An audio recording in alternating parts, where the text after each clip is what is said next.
Hello everyone, my name is Lily and today I am going to be talking about the Costa Rican Experience 2015, going over some of the reflections and lessons learned on our trip. So a brief intro. I am a grad student at the University of Colorado, Denver. I am pursuing my master's in environmental science, and my personal interests lie in GIS and sustainable development, GIS in education, and also in agronomy. I have a background in agronomy, so while on the trip to Costa Rica, that was kind of my emphasis.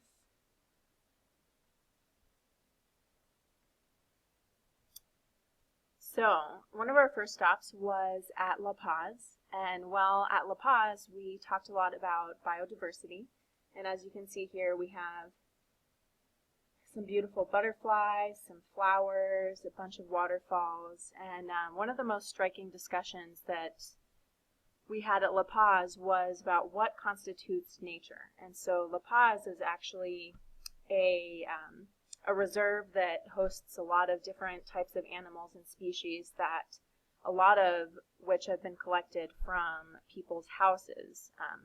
A lot of these things that we saw at La Paz were former house pets, and this reserve was created not only as a form of ecotourism, but as a home for these animals that no longer had a place to stay once they were confiscated. And so La Paz was a really interesting place for us to stop because when we first started walking around, we were just awestruck by the nature around us, and we had a wonderful meal and sat down together and started talking about, how this place was actually created. And when we started talking about that, we realized that it was an artificially constructed, not only forest, but of course, artificial structure that had been made to display this nature. And so it was kind of an interesting bird's eye view of what we would actually be seeing when we traveled throughout the Costa Rican countryside, to see actually what's going on in local communities and in the rainforest.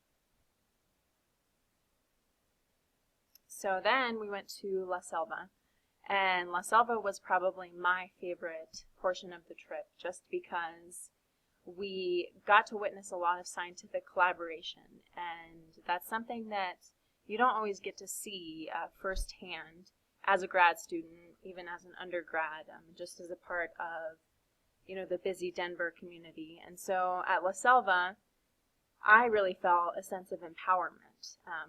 Prior to the trip, we had had a lot of meetings talking about sustainable development and how we really empower people to conserve their resources and to manage their resources efficiently while sustaining cultural diversity, ecosystem diversity, and diversity just as a whole. And at La Selva, they're doing a good job of empowering young scientists and old scientists alike, and it's on an international basis, so they're really able to tackle systems complexity on a small scale, keeping in mind that this science that is researched at La Selva is disseminated within the scientific community, so the community that's living outside of La Selva doesn't always get to come in and get the experience that we got. While we were at La Selva, we had the opportunity to tour their GIS lab, which I thought was pretty neat because that's one of my personal interests, and they're doing a lot of great things there for international projects and also for projects at La Selva. And La Selva really gives you a sense of community because so many scientists are helping each other out. Everyone is sitting down for dinner together and learning about each other's life experiences, each other's research, and it's really was an empowering place. And we got to see a lot of amazing biodiversity while we were there. We saw holler monkeys, a bunch of spiders, which weren't necessarily my favorite, but it was a really great time, and everyone there was wonderful. So another one of my favorite stops, another highlight of the trip for me, was when we went to Don Juan's farm. And he has this sustainable farm that really emphasizes agroecosystems management, which is something that I'm really interested in because my background is actually in precision agriculture. And so for me, it was really interesting to see how he maintains his crop rotation and his soil quality without using any precision technologies. And he does it extremely well in a system that really, really works for him, and he's able to emphasize health, vitality, and respect for natural systems while maintaining this beautiful farm. As you can see to the right, there's a picture of his crops that he's rotating, and he has some furrows here that he's planting in, just like what you would see in the States, but he maintains his farm extremely well, has great soil quality, and is able to harvest, distribute, and feed his family off of what he grows. So another interesting thing that Don Juan is doing on his farm is harvesting the methane gas from the cows that he has. And so he has this elevated platform on which the cows eat and defecate, and then he's able to harvest that methane into a system and utilize that for electricity. So that's a really, really interesting and unique thing that he's doing on his farm that you may not see otherwise in the States. Ecotourism was another theme that was really prevalent on our trip, and we got to see a lot of that inside and outside of La Fortuna. We went ziplining, which was a really incredible experience for me, and I was able to tackle a personal fear. I never thought that I would be going on a zip line, let alone the world's third longest zip line. So that was an incredible experience. While we were on the zip line, though, you know, we were in the middle of the rainforest, but this place has been constructed as a form of ecotourism to bring people in. And a lot of the crowd that this place attracts are tourists that aren't necessarily getting the Costa Rican experience that we got, and so it's kind of part of their tourist experience. For us, it was a tourist activity, but still something that we were constantly thinking about the development objectives and the sustainability of the whole system while we were there. So we also went to some hot springs, again, which were really centered around tourists. And these hot springs, one of the interesting things that I noticed while we were there is that they construct it to be, you know, in a very natural setting, and give you this perception of being in nature, but still having the luxuries of, you know, a five-star hot spring. And so they have a lot of real plants, but the structure in itself is kind of artificial, and that's something that we were really able to talk about and think about, especially after visiting La Paz and talking about how that ecosystem had kind of been socially constructed. Another interesting thing about La Fortuna is that it's at the base of the Arenal volcano. And while this volcano is active and hasn't erupted since about 2010, I believe it was, if this volcano does erupt again on a large scale, the town of La Fortuna will be at risk.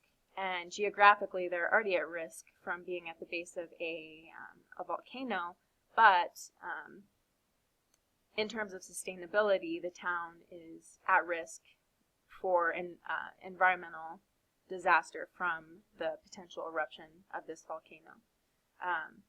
La Fortuna is a pretty small town, and we were able to walk around the majority of it, and they have a lot of schoolyards in which they bring, you know, K through 12 students, and everyone there was extremely nice. The food was wonderful. All of the locals that we interacted with were just wonderful. That's something that's really unique about the Costa Rican people, is that if you were to travel to the States and try and have, you know, a personal conversation or some type of interaction, you may not get the same feedback and the same welcoming sense of community as we got in Costa Rica. And so that was really eye-opening and gave me a completely different perspective, especially coming back to the United States. Our next stop was Brasilito, and it was absolutely beautiful. In Brasilito, we talked mainly about the impacts of capitalism on local livelihoods. So one of the things that's happening in Brasilito is the infiltration of hotel chains that are owned mainly by people in the U.S. And in Europe. And so they're coming in and developing these large-scale hotels like Hilton, Marriott, you name it, what we would see in the States. And it's creating this barrier that I kind of think of as a green fence between the locals and the owners of the hotels. So we had the opportunity to walk down the beach and see, I believe it was a Marriott, and they have this large hedge that divides the beach from the actual hotel. And in the hotel they have this pool. And one thing that I noticed is that there were so many people sitting at the pool when they're 2 minutes away from the ocean.